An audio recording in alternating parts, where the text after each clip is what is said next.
forest was dark and cold. Tall trees stood like silent watchers. A thick fog hugged the ground, making it hard to see. Small animals ran quietly, sensing something dangerous in the air. Two small alien girls hid under the roots of an old fallen tree. Their bodies shook with fear. The older sister, Mari, had wide green eyes and long silver hair. She held her younger sister, Lena, tightly. Lena was smaller, with short white hair and soft pink skin. Mari whispered, "Don't make a sound." "They're coming." Footsteps crushed dry leaves in the distance. The sound of heavy boots, strong and slow. Then came the sharp sniffs of alien hounds, trained beasts with thick necks and eyes that glowed red. The hunters were not far now. "They smell us," Lena whispered, tears running down her cheeks. Mari covered her sister's mouth with her hand and shook her head. Her heart pounded so loud she was scared the hunters would hear it. A voice rang through the fog, cruel and deep. "Split up. They're hiding close."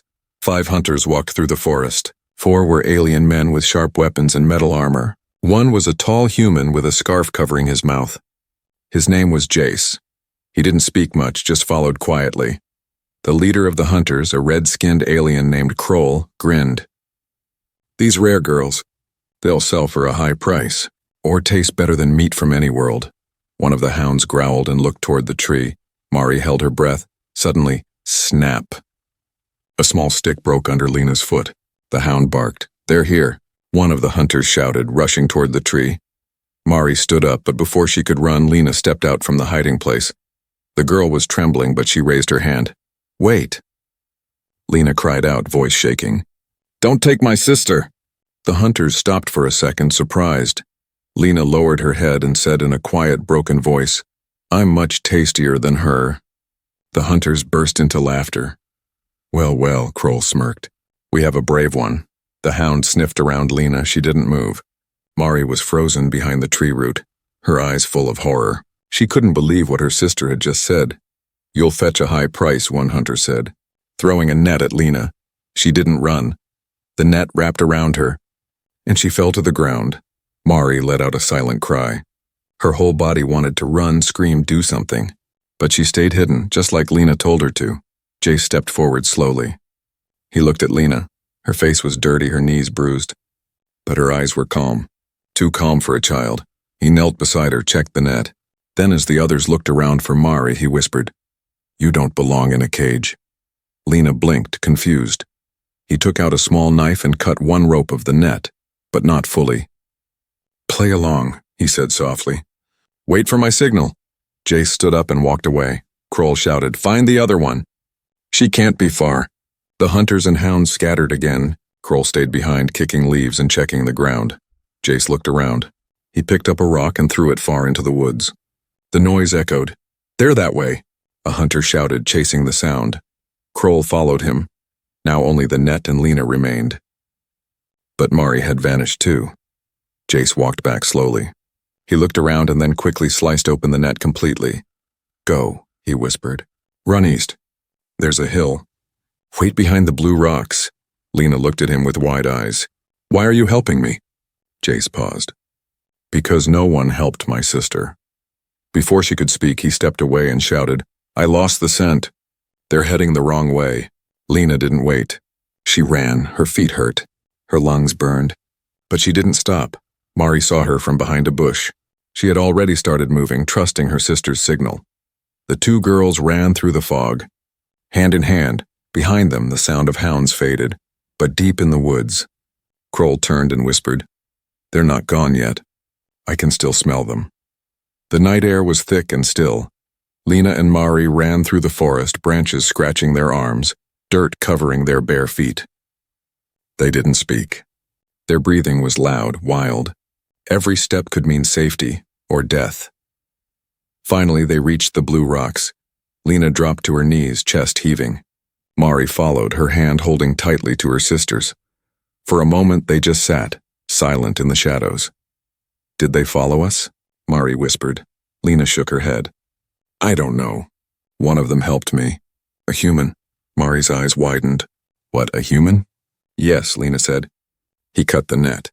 Told me to run. He didn't laugh when I said that thing." Mari looked down. Her voice was quiet. "I heard it." "What you said?" That you were tastier than me. Lena didn't answer. Her lip trembled. I didn't mean it, Lena whispered. I just wanted to protect you. Mari touched her sister's hand. You shouldn't have said it. You're all I have. In the darkness, the trees rustled again. Shh, Mari said quickly. They both froze. Not far away, someone moved through the bushes. A tall shadow. Slowly, carefully, Lena pulled Mari closer. That's him, she whispered. The human. Jace stepped out, hands raised. Don't run. I'm not here to catch you. The girls looked at him, confused, afraid. Jace had removed the scarf from his face now. He looked tired but not cruel. A scar ran across his cheek and his clothes were rough like someone who had lived in the wild too long. Why are you here? Mari asked sharply. To make sure you're safe, Jace replied. You're with the hunters, Mari snapped, standing in front of Lena. I was, Jace said softly, but not anymore. He slowly sat down on a rock near them. He didn't pull out any weapons. Just sat in silence. I had a sister, he began. She was taken by slave traders. I searched every world, but I was too late. She was already gone. The sisters didn't speak. I joined the hunters not to catch kids, Jace continued, but to find the ones who steal them. To stop them. Lena looked at him closely. You didn't laugh. When I said that stupid thing, Jace looked at her, pain in his eyes. Because you reminded me of her. She said something like that too, when they took me and not her. She gave herself up for me. Mari slowly sat down beside her sister, still watching him. So now what? Mari asked. You'll leave us here? They'll come back. Jace shook his head. There's an old supply bunker nearby. From the war days. No one goes there. You can hide. I'll bring food, clothes, medicine. Why would you do that? Mari asked again. Because someone should have helped my sister, he said. I won't fail again. Silence hung between them. A quiet, heavy silence, then Lena nodded. We'll go with you. Mari hesitated, then nodded too. Later that night, the three moved through the forest again, careful and quick. Jace led them through narrow trails, over small streams, past trees burned from old battles. Finally, they reached a hidden hill. He brushed aside thick leaves, revealing a metal door half buried in earth. With a loud creak, he opened it. A staircase led into darkness. Stay close, Jace said. The bunker was cold and damp but dry inside. Old crates sat in corners filled with emergency blankets, cracked lanterns, and dusty tools. A broken screen on the wall blinked once, then died. This is it, Jace said. Not perfect, but no one will find you here. Lena looked around, hugging herself. It's quiet. That's good, Mari whispered. Jace lit a small solar lamp, placing it between them. I'll be back at dawn, he said. With supplies. Don't open the door for anyone but me. He turned to go but stopped at the stairs. If you hear the hounds, hide, don't wait, don't run, just hide. Will they come back? Lena asked.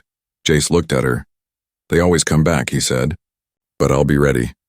Then he vanished into the night. The metal door shut with a soft thud. The two sisters sat in the bunker, side by side. Outside, far away, a long howl echoed through the woods. Mari gripped her sister's hand. They're coming again, aren't they?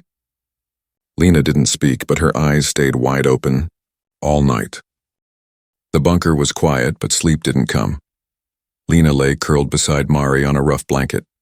Her fingers were wrapped around her sister's sleeve, holding tight even in sleep. Mari stayed awake, her eyes staring at the ceiling.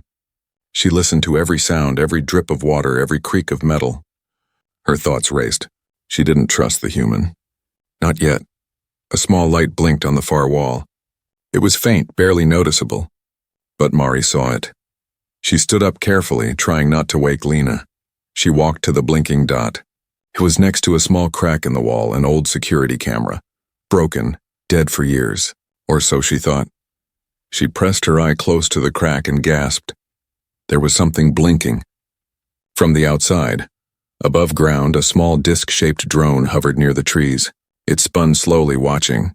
It had followed Jace after he left the hunting group. It recorded everything. Now it had found something. A hidden door. Mari rushed to wake Lena. Get up. We have to hide. Lena blinked. What's happening? There's something out there, watching us. They grabbed the blankets and dragged them into a small supply room at the back of the bunker. Mari slammed the metal door shut just as a faint hum echoed above. Then, Silence. Outside, the drone hovered lower. It beeped once. Far away inside a dark ship, Kroll's eyes opened. "They're alive," he growled. He slammed his fist into the wall. The human lied. He betrayed us. One of the hunters stepped forward. "Should we send the dogs again?" "No," Kroll snarled. "I'll go myself." Morning came. The metal hatch opened and Jace climbed down the stairs holding a bag of supplies. He paused. "Girls?" No answer. Lena, Mari, still nothing. He placed the bag on the ground and stepped forward slowly. Suddenly the supply room door burst open and Mari ran out swinging a broken pipe. "Get back." "Whoa, easy." Jace backed away. "Hands up, you lied," Mari shouted. "They know we're here." "What? How?" "There was a drone. I saw its red eye through the wall." Jace's face changed. Anger, then worry. "Damn it. They must have followed me last night. I was careful. I thought I lost them. You brought them here," Mari shouted. Lena stepped out, holding a piece of cloth, her face pale. "Stop yelling. Please." Jace looked at the girls, then lowered his voice. "I didn't mean to. I thought this place was dead, off the maps." "But it's not," Mari said. "They know." Jace paced the room. "We don't have much time. If they're coming, it means they want you alive." "Why?" Lena asked softly. Jace stopped. "Because you're rare. Because they sell kids like you across star systems. Some as servants, some as meat." Lena flinched. Mari's jaw clenched. "Then we fight," Mari said. Jace nodded slowly. "We fight." Hours passed. Jace worked quickly, welding broken metal pieces into traps, recharging the old solar shield on the bunker roof, setting silent alarms along the forest edge. The girls helped Mari stronger, Lena smarter. Together they prepared. Then the wind changed. A foul, rotting smell filled the air. Jace's alarm blinked red. They're close. That night, smoke drifted into the bunker, thick, black, choking. The hunters were burning the forest to drive them out. "They want us to run," Jace said. "But we won't," Mari whispered. A loud crash echoed above. Then another. "They're breaking the shield," Jace said, grabbing his weapon. "Time's up." The trapdoor burst open. Flames danced in the night above them. A large figure stepped down, eyes glowing red. It was Kroll. "Hello, girls," he grinned. "Miss me?" Mari stood in front of Lena. Jace raised his weapon. Kroll laughed. "You think you can stop me, human? You helped them run. That was your biggest mistake." Jace didn't blink. "I've made bigger ones," he said, "like letting you live." He fired. The blast hit Kroll in the chest, but his armor held. Kroll roared and charged. The bunker filled with chaos. Smoke. Fire. Shouting. Mari grabbed Lena and ran into the supply room again. A small explosion shook the bunker. Dust fell from the ceiling. Then everything went quiet. From the darkness, Lena whispered, "Is he alive?" Mari pressed her ear to the door. Outside, footsteps moved. Slow, limping, then a voice. I said, "Run." "Didn't I?" The door opened. It was Jace bleeding. Bruised but alive. Behind him, Kroll's body lay still. A metal spike through his chest. "You said you couldn't fight him?" Mari whispered. Jace smiled weakly. "I lied." The smoke had faded, but the air still smelled like fire and blood. Jace sat against the bunker wall, pressing cloth to the wound on his side. His face was pale, sweat running down his neck. Mari kneeled beside him, tying the bandage tight. "You should rest," she said. "No time," Jace grunted. Kroll was just one piece. There are more coming. Lena sat across from them, hugging her knees. Her eyes were fixed on Kroll's lifeless body. Even in death, he looked terrifying. "Will they come tonight?" she asked quietly. Jace nodded. "Maybe not tonight, but they'll come." Mari looked around. "Then we need to move. This bunker isn't safe anymore." Jace shook his head. "There's something you should see first." He reached into his bag and pulled out a small metal disc. He clicked a button and a flickering blue light floated into the air, forming a hologram. The girls leaned closer. It was a map, old and dusty, but still clear. Tunnels, symbols, and strange marks lit up in red. "This bunker isn't alone," Jace said. "It was part of an old resistance network. Hidden tunnels connected to other safe houses. One of them has a shuttle." Mari's eyes lit up. "Away off this planet?" "Yes," Jace said. "But it's deep underground and it hasn't been used in years. We'll have to move carefully." Lena looked at him. "Why are you helping us so much?" Jace looked at the girls, his voice low. "Because when I look at you, I see what I lost." They packed quickly. Lena stuffed the solar lamp and blankets into a bag. Mari found more batteries and an old stun pistol. Jace strapped on his armor and loaded what little ammo he had left.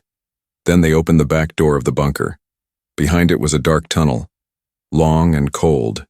The air smelled like rust and earth. "Stay close," Jace whispered.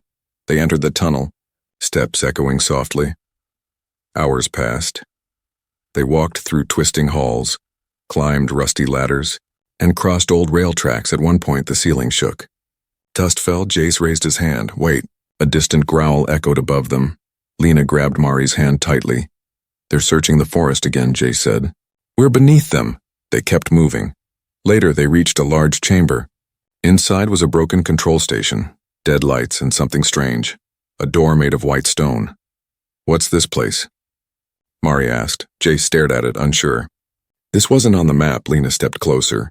Symbols were carved into the door. Alien symbols. But not like the hunter's language. "I've seen these before," she whispered. "In my dreams." Jace raised an eyebrow. "Dreams?" "Before we escaped, one of the other children told me stories. About old ones. Aliens who protected the hunted.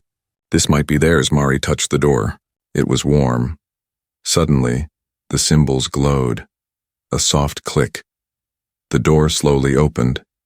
Inside was a small room with white walls, soft blue lights, and a strange hum in the air. At the center stood a pod, glass and silver. Inside it, floated a glowing cube.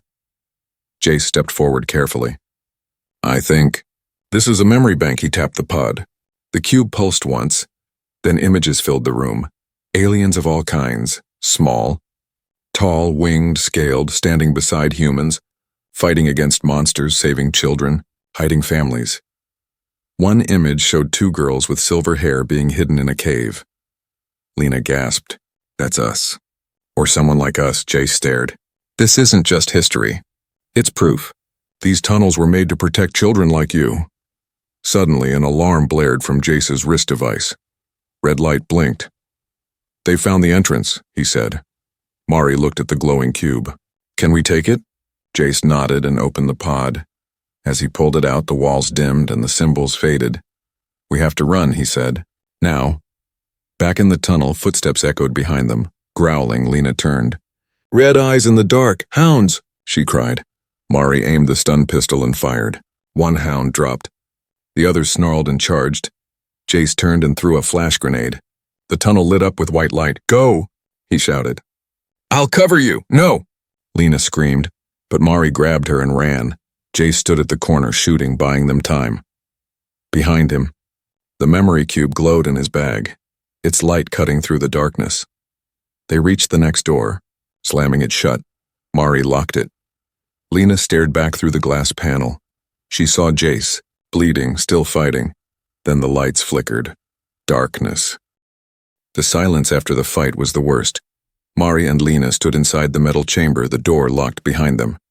The glowing memory cube sat in Mari's bag, dim now but still humming softly. The glass window on the door was cracked, but they could still see the tunnel outside. Nothing moved. No sound. No growls. No footsteps. Jace was gone. Lena pressed her hands on the glass, whispering, "Please, come back." But there was no answer. "He saved us," Mari said quietly, her voice trembling. He stayed behind. Lena didn't speak. She sat down, pulled her knees to her chest, and started crying. For the first time since escaping, Mari felt helpless again. No plan, no Jace, no time. She stared at the glowing cube. It was supposed to show the way, but now it only reminded her of everything they'd lost. Suddenly, a beep echoed from the far side of the room. Lena looked up. What was that?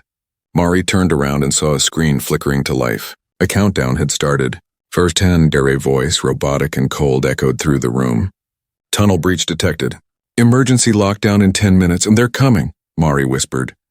Meanwhile, on the other side of the broken tunnel, a group of hunters moved carefully through the dust. The hounds sniffed the floor, confused by the smoke and flashes. One hunter stepped forward holding a scanner. The human was here. "He's gone now. Another hunter lifted a bloodied glove. He fought hard, but not enough. Behind them, a shadow stepped out from the dark, a tall woman with sharp eyes and blue armor. She was not part of Kroll's crew. "She's here," the woman said. The girl who whispered. The one who gave herself up. "I want her alive." Inside the chamber, Mari paced the floor. "We can't wait here to die," she said. Lena stood slowly. Her eyes looked different now, not scared but focused. "There's only one way," she said. "I'll distract them." "What?" Mari turned quickly. "No, you're not doing that." "They're looking for me," Lena said. "I started this. I stepped out." "I said it." Mari shook her head. "I won't let you give yourself up." "I won't be giving up," Lena replied. "I'll be buying time." Mari's voice cracked. "I said no." Lena stepped forward, her voice soft but strong. "She lied," she whispered, repeating her old words. "She's the Tastier one." Mari's heart broke. Lena smiled, tears in her eyes. "Now it's my turn to protect you." Before Mari could stop her, Lena turned and opened the emergency door on the side tunnel. She slipped out and locked it from the other side. "Lena." Mari banged on the door. "Come back." But Lena was gone. In the dark tunnel, Lena walked with quiet steps. Her small hands were clenched into fists. Her heart raced, but her mind was clear. She followed the soft growls of the hounds, the distant voices of hunters. Soon, red eyes found her in the dark. "There," a hunter shouted. "The little one." The woman in blue armor stepped forward. She came willingly. Lena raised her chin. "I'm the one you want." "Where's the other one?" the woman asked. "She ran," Lena lied. "I told her to." The hunters surrounded her. But they didn't touch her, not yet. The woman walked closer. "You're brave. You could have run." Lena met her eyes. "I'm much tastier than her. Remember?" The hunters laughed, but the woman didn't. Her eyes narrowed. "Smart girl." Lena smiled, even though her legs were shaking. "Take her," the woman ordered. Back in the chamber, Mari was smashing the door with a metal rod. She screamed, cried, begged, but nothing opened it. Then the screen blinked again. Emergency exit unlocked. Tunnel C9. Mari grabbed the cube and sprinted toward the marked door. She didn't know where it led, but she had no choice. Outside, the hunters led Lena through the smoke. Suddenly, a shot rang out. One hunter dropped, then another. Screams. From the trees, something moved fast, silent like a shadow. Then a voice whispered through the chaos. "Told you not to wait." Lena looked up. Jace. Bleeding, limping but alive. He fired again, grabbing her arm. "Come on!" Lena's tears fell, but her legs moved. They ran into the woods as lights flashed behind them. Underground, Mari followed Tunnel C9 until it opened into a huge chamber. In the middle stood a shuttle, old but still glowing. The cube in her hand buzzed and lit up the controls. The ship powered on. "Lena," Mari whispered. "Please, come back." Outside, Jace and Lena reached a ridge. Smoke below, stars above, he looked down at her. "You lied again," she said. He chuckled weakly. "Yeah, get used to it." The shuttle doors hissed open with a slow groan. Mari stood on the loading ramp, staring out at the dark chamber. Cold air rushed in. The hum of the engine behind her gave off a warm light, but her heart was cold. Lena was still out there. She gripped the glowing cube in one hand and looked toward the tunnel where her sister had vanished. Her voice was stuck in her throat. She wanted to scream, but all she could whisper was, "Come back." Suddenly, from deep in the tunnel, a soft boom echoed. Mari's head snapped toward the sound. Then footsteps, fast and heavy. A figure appeared in the shadows. Jace. He limped forward, arms wrapped around a tiny shape. Lena.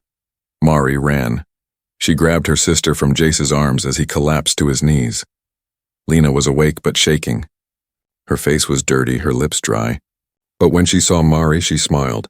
"You didn't leave," she whispered. "I never would," Mari said, hugging her tight. Then she turned to Jace. "You're bleeding again." He grinned weakly. "Still better than dead?" Lena held Mari's hand. "We have to leave now." Jace looked up at them both. "More are coming," he said. "That woman in the blue armor, she's not like Kroll, smarter, crueler. She'll burn this whole mountain to catch you." Mari looked at the shuttle. "Can it fly?" Jace nodded. "If the cube powers the systems, yes. But only once. One chance? Lena asked. Jace stood up slowly. Yes, one jump. After that, we'll be off the grid. The sisters helped Jace into the shuttle. The door sealed behind them. The ship was old but beautiful. The controls glowed soft blue. Alien letters danced on the glass panels. The cube in Marie's hands floated from her grip and slid into the heart of the console. The ship came alive. Engines rumbled. Lights flickered. The shuttle shook gently. Marie took the co-pilot seat. Jace sat in the pilot's chair, though blood still leaked from his side. Lena buckled into the seat behind them. Suddenly, the screen flashed red. Incoming life forms detected. Outer tunnel breached. Jace's face hardened. She's here. Outside boots slammed the metal floor. The woman in blue, Commander Shira, moved with cold steps. Her eyes scanned the ancient chamber. Activate the blaster cannons, Jace ordered. Mari's fingers flew over the panel. Twin laser cannons dropped from the shuttle's underbelly. The next moment, fire lit the chamber. Explosions shook the ground. Shira's troops scattered, but she stood firm. Her eyes locked on the shuttle, now rising from the stone floor. She's escaping, someone shouted. Shira raised her weapon. No, I won't allow it, she fired. The blast struck the side of the shuttle, shaking it. Inside, sparks flew. A screen cracked. Shields down to 60%, Mari said, panicked. Jace gritted his teeth. Hold on.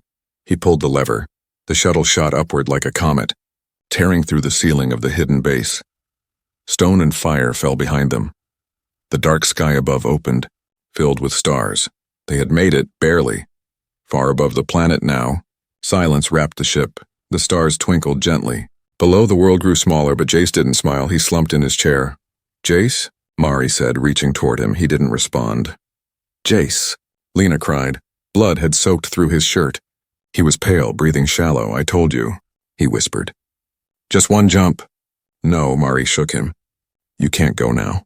You saved us. He opened his eyes one last time. You, too, saved me. Then he was still. The ship's lights dimmed to soft blue. Silence again. Lena placed her hand on Jace's and whispered, Thank you, big brother. An hour later, the girls wrapped him in a blanket and placed him near the back of the shuttle, not as a body to bury, but as a hero to remember. Lena looked at Mari. Where do we go now? Mari wiped her eyes. Where no one will ever find us. She took the pilot seat. The cube glowed again. As if guiding her, she touched the console. The stars stretched outside. The ship jumped into light. Far below, on the burning planet, Shira watched the sky. She didn't speak, but her face showed no defeat. She turned to her soldier. Send the signal. To who? The soldier asked. She smiled. To the buyer. Tell them, the girls live. The stars drifted outside like falling snow. Inside the shuttle, the hum of the engine was calm, steady. It floated through space like a ghost, carrying two orphaned sisters and the memory of a man who gave everything to protect them. Mari sat, quietly in the pilot seat, her hand still resting near the controls. Her eyes were half closed, not from sleep but from thinking, remembering. Every time she blinked, she saw Jace's smile, his quiet strength, the way he never ran, even when death was near.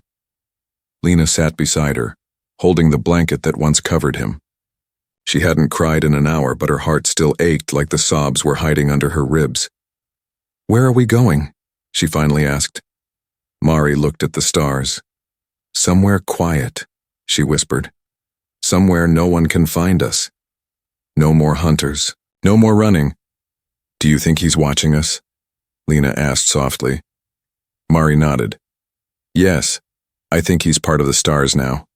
Meanwhile, across the galaxy, a tall alien in dark robes stood before a screen. The image showed Mari and Lena inside the shuttle. A recording, pulled from a stolen drone feed. She lied, the alien murmured, voice slow like oil dripping. She said she was Tastier. How poetic. Behind him, Commander Shira stepped forward. The buyer, she said, wants the sisters, but more than that, he wants what's inside them. Memories, the alien whispered. Buried genes, ancient blood. He turned to Shira. Find them. I don't care how far they run. Shira bowed. Yes, Collector. Back in the shuttle. Lena touched the cube. It had gone dark again. Is it broken? She asked. Mari shook her head. No. I think it's waiting. For what? For us to decide. They had food for 2 weeks, air for 1 month, and a small signal transmitter. But Mari didn't want to call for help. Help always came with a price. I want to build something, Lena said suddenly. A place where no one can sell kids, no one hunts others. Mari looked at her sister with surprise. You want to fight? Lena nodded. Then we fight, Mari said, smiling for the first time in days. 3 days later, they landed on a small moon. It had no cities, no people, only tall blue grass and quiet winds. The air was thin but breathable. Old ruins rested on the cliffs, half buried by time. It was forgotten. Perfect.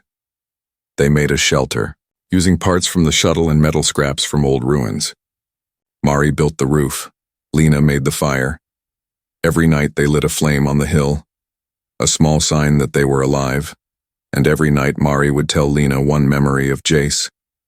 How he smiled, how he never gave up, how he lied, just to protect them. One night the cube floated out of Mari's bag on its own. It hovered above the fire. Lena stood and stepped closer. The cube glowed, then opened. A voice echoed out, Jace's voice.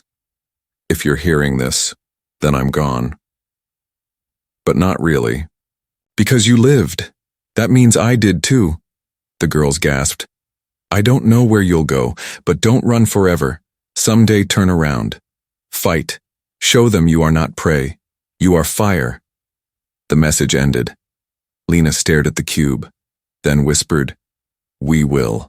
3 weeks later, a small ship landed on the moon. Not a hunter's ship, not a collector's, but a trader. An old human woman stepped out. She looked at the girls, eyes full of surprise. You two survived? Mari stood tall. We're building something here. The woman smiled. Need help?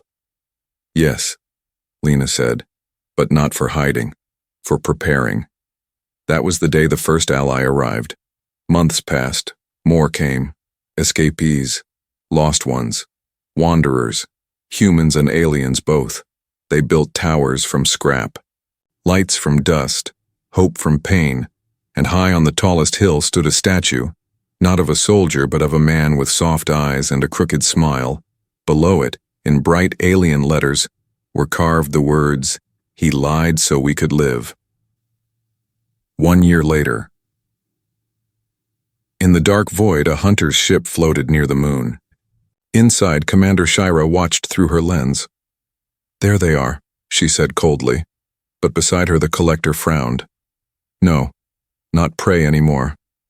He zoomed in closer. He saw the walls, the defenses, the flags of unity, and 2 girls standing in armor, staring back at him through his screen. They're not prey, he whispered. They're aflame.